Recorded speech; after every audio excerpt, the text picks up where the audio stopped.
Welcome viewer, this video tutorial describes how to add Google Drive to File Explorer in Windows 11, 10.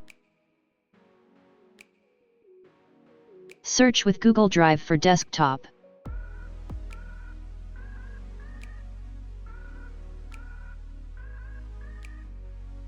Download and install application.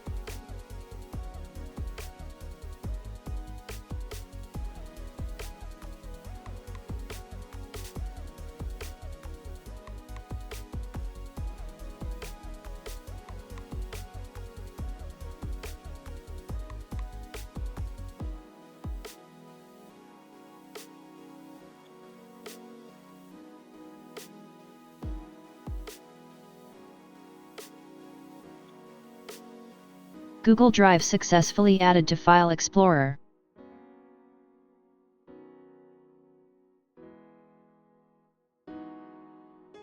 I hope this tutorial helps to you. Please like, share and don't forget to subscribe our channel. Thank you very much. See you next video.